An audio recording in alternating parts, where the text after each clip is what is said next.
এই ঘোষণাপত্রে আপনারা যেরকম ভুজুং বাজুং দিয়ে জাতিকে বুঝাইছেন, তারা ইন্টারিম থাকা অবস্থায় আমাদের চোখের সামনে 47কে নাই করে দিল, পিলখানাকে নাই করে দিল, শাপলাকে নাই করে দিল, নিরাপদ সড়ক আন্দোলনকে নাই করে দিল, বিচারিক হত্যাকাণ্ডের কথা তারা বললো না। যেই তারা ক্ষমতার মসনদ পেয়ে যাবে এই কথা বলার পর যে আমরা আবার জেলে যাব না, তার প্রমাণ কি আপনাদেরকে বলে? মানে কি এইটা যে বিচারিক হত্যাকাণ্ড বললে জামাতের যেই নেতাদের ফাঁসি হয়েছে তারা যদি একটা অ্যাডভান্টেজ পেয়ে যায় কিনা, আপনারা কি সেই ভয় থেকে বিচারক হত্যাকাণ্ডের কথা বলেন নাই? প্লিজ এটা আপনাদেরকে বন্ধ করতে হবে।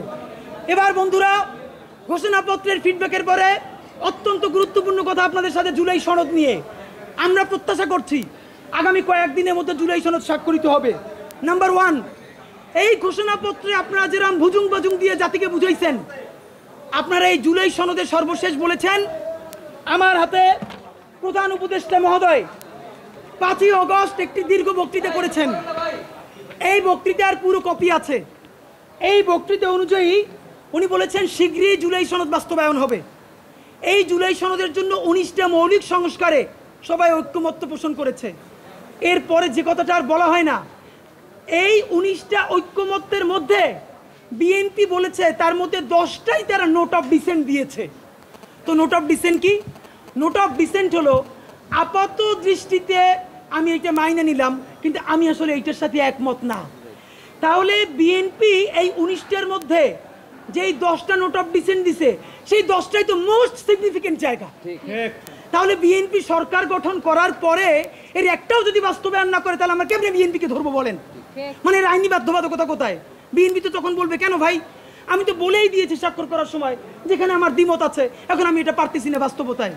মজার ব্যাপার বলি, সরকারের কয়েক জায়গায় জিজ্ঞেস করেছি বলেন তো 19টা মৌলিক সংস্কারের মধ্যে আপনাদের কাছে একটা মোস্ট সিগনিফিকেন্ট কোনটা? তারা বলেছে সংসদের উচ্চকক্ষে পিআর ব্যবস্থা আনুপাতিক হারে। এবং আপনাদেরকে জানাই রাখি, সংসদের উচ্চকক্ষে যে পিআর, বিএনপি এখানে নোট অফ ডিসেন্ট দিয়েছে। যে সংসদের উচ্চকক্ষে বিএনপি যে নোট অফ ডিসেন্ট দিয়েছে এটাও যদি সে বাস্তবায়ন না করে তাহলে আমরা, মানে আপনি ভাবেন আমরা কি কারণে, ঠিক কোন কারণে আমরা এখন এই কথাগুলোকে বিশ্বাস করব? রাজনৈতিক দলগুলোকে তারা ইন্টারিম থাকা অবস্থায় আমাদের চোখের সামনে 47কে নাই করে দিল, পিলখানাকে নাই করে দিল, শাপলাকে নাই করে দিল, নিরাপদ সড়ক আন্দোলনকে নাই করে দিল, বিচারিক হত্যাকাণ্ডের কথা তারা বললো না। যেই তারা ক্ষমতার মসনদ পেয়ে যাবে এই কথা বলার পর যে আমরা আবার জেলে যাব না, তার প্রমাণ কি আপনাদেরকে বলে? তাহলে আপনারা এটা কি চান? ডক্টর ইউনূস সাহেব, নাম্বার 2, আপনাকে বলতে চাই আইনি বাধ্যবাধকতা আমাদেরকে অন্তত 20 জন শহীদ পরিবার বলেছে। ডক্টর ইউনূস সাহেব কি এগুলো সব সামনের সংসদের জন্য রেখে যাইতেছে? তাহলে সে কি করবে? প্রধান উপদেষ্টা, এবার আপনার জন্য স্পেসিফিক 3-4টা আমাদের কথা আছে। আমরা এই কথাটার কথা লিখেছি ইন্টারিম বনাম ইউনূস। এখন যে কথাটা আপনাদেরকে বলবো এই কথাটা আমরা প্রচুর হোমওয়ার্ক করে বিভিন্ন গণমানুষের সাথে, রিক্সাওয়ালা, ভ্যানওয়ালা, সবজিওয়ালা, পেশাজীবী, বিশ্ববিদ্যালয়ের শিক্ষক থেকে শুরু করে অনেকের সাথে কথা বলে আমরা এই কথাটা বলবার চেষ্টা করেছি।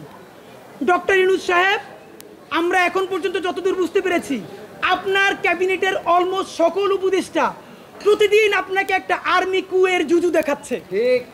আপনি সচিবালয় সংস্কার করলেই আর্মি টেক ওভার করবে, আপনি যদি পিলখানার কথা বলেন আর্মি টেক ওভার করবে। এইটার একটা প্রমাণ কি দিয়েছে? বাংলাদেশের ছাত্র জনতার একমাত্র প্রতিনিধি বানিয়েছে তারা এনসিপিকে। প্রধান উপদেষ্টা কান খুলে শুনে রাখেন, এনসিপি একটা রাজনৈতিক শক্তি, কিন্তু কোটি কোটি জুলাই যোদ্ধাদের একমাত্র মুখপাত্র তারা নয়। এনসিপি সমাবেশ করলে লোক কম হয় এর মানে এই না যে মানুষ জুলাই ভুলে গেছে অথবা জুলাইয়ের রক্তের সাথে সে গাদ্দারি করার কাউকে অনুমতি দিছে। বরং এনসিপির সাথে লোক কম হয় এর বড় বাস্তবতা হলো তারা মনে করে বিএনপি বা জামাতে ইসলামী ঠিক যেভাবে জুলাইকে বিভিন্নভাবে বিজনেসের মডেলে নিয়ে এসেছে, এনসিপিও এখন সেটাই করছে, তাই তারা এনসিপির সমাবেশে আসে না। কিন্তু এই মানুষ, কোটি কোটি মানুষ এখন পর্যন্ত রাস্তায় নামতে প্রস্তুত যদি আপনি একটা বিপ্লবী ভাষণ দিয়ে জনতার পক্ষে সংস্কারের আপার হ্যান্ড নিয়ে নিতে পারেন। প্রধান উপদেষ্টা, আপনাকে বলি, আপনারে আপনার উপদেষ্টারা সারাক্ষণ জুজুর ভয় দেখায় না? আপনারে বলি, একটু কান দিয়ে শুনেন, যদি ওয়াকার সাহেবের এবং আর্মি জেনারেলদের সাহস থাকে, আই রিপিট সাহস থাকে, একটা কু কইরে দেখাইতে বলেন। ঠিক ঠিক ভাইরা, ব্যাপারটা এমন না। লিথাল উইপেন যখন চলে তখন পুলিশের উইপন আর আর্মির উইপেনের পার্থক্য থাকে না, প্রত্যেকটাই জীবন কাইড়ে নেয়। এই মাত্র একটা বছর আগে আমাদের হাজারো হাজারো শহীদ যেই গুলিতে শহীদ হয়েছে, এর চেয়ে দামি গুলি তো আর্মি আমাদের উপরে ব্যবহার করতে পারবে না। আপনি মনে রাখেন, এই ওয়াকার সাহেব অথবা আর্মি যদি কোনো কু করার চেষ্টা করে, জনগণ গিয়া ক্যান্টনমেন্টের ইট খুইলে নিয়ে আসবে। ইট, একটা ইট ক্যান্টনমেন্টে আস্থা থাকবে না, আপনি লাইকে রাখেন। আপনি কারে ডরান? আপনি ভোট নেন।